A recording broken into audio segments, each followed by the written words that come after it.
ifi sinjya ntabwo nk'ifu usanzwe niyo mpamvu ubona wakirengagije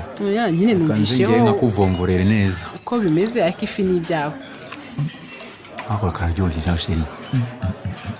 ariko wariyeho bona apeti rwose nta kindi kintu narenzaho sinshaka kuvanga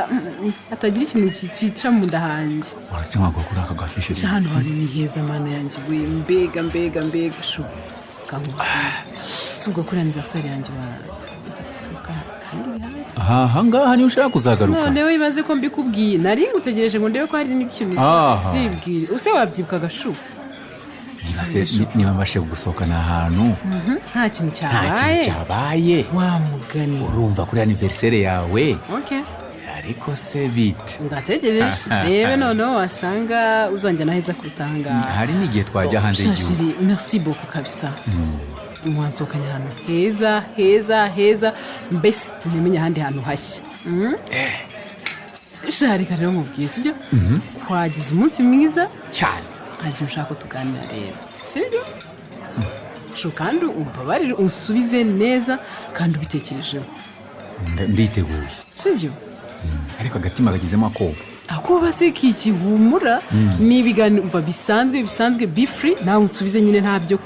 kubanza gutekerezaho ibintu byinshi nta kibazo umugore mwiza biramutse bibayeho numva ako simbyifuje ko biba nyine ni urugero ibiki tegereza nyine tuvuge ko wenda urugero nkoze accident ntabwo tubyifuje ntabwo bibaye ni urugero warya baramutse baguhamagaye bakakubwira ngo njyewe nkoze accident sibyo ako kanya ukiva kuri iyo call akaba undi muntu uri guhamagaramo agahita akubwira ngo na Louise akoze accident icyarimwe mushiki wawe watabara ndi imbere yawe y'undi waza kundeba cyangwa wajya kureba Louise none zumbi be free ntuzanemo akantu k'iki ba wowe umbwire wabyitwaramo ute twese turi mu bibazo kandi ugomba kudutabara wahera ku bindi bibereye rimwe ntuvuga ngo byabaye mu gitondo ngo ibindi birara nimugoroba no bibereye rimwe watabara nde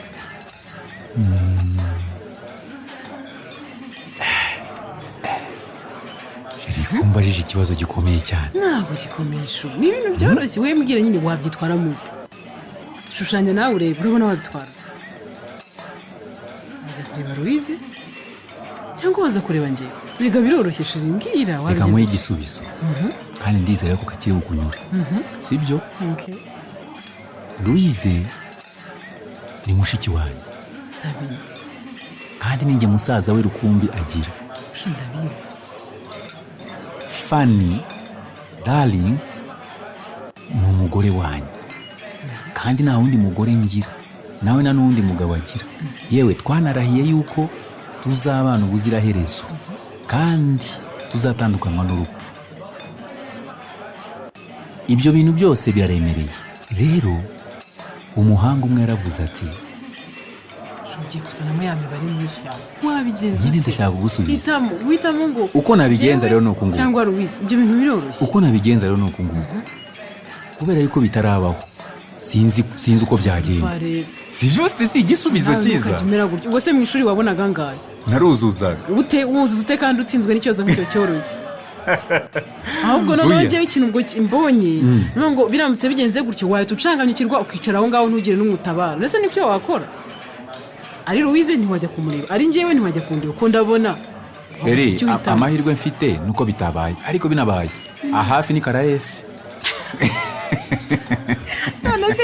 hafi n'indera pe ari twebwe twaba twagize ikibazo we waba ugiye Karayesi kugira uti urumva wabuzanye ikindi kibazo cya gatatu twari dufite ibibazo bibiri by'uko Louise ese nanjye dukoze accident dukeneye kwitabwaho none nawe uzanyemo sababu zo kugira ngo nawe ugiye Karayesi gute se ibyo bintu urumva nabambuza abantu babiri b'ingenzi icyarimwe wakora iki baby mbwira najya indera nta mugabo mfite pe wajya indera urumva icyo kikoroheye najya indera urumva icyo kikoroheye ni ukwiruka mu muhanda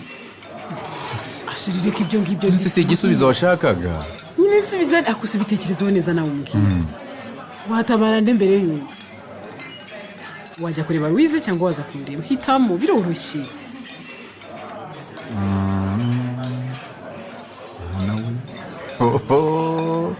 aha aho basireba iyo telefone umuntu uri kuguhamagara ese ndabona wamugara ninde urimo ntazi kumuhamagara uwo hano nguwo? nyine ubwo wanze kunsubiza se nabigenza nte? uzi ko ari Louise umamagaye Louise ako sheri sha ntazapfa vuba pe turamuvuze none ahise aguhamagara kubera iki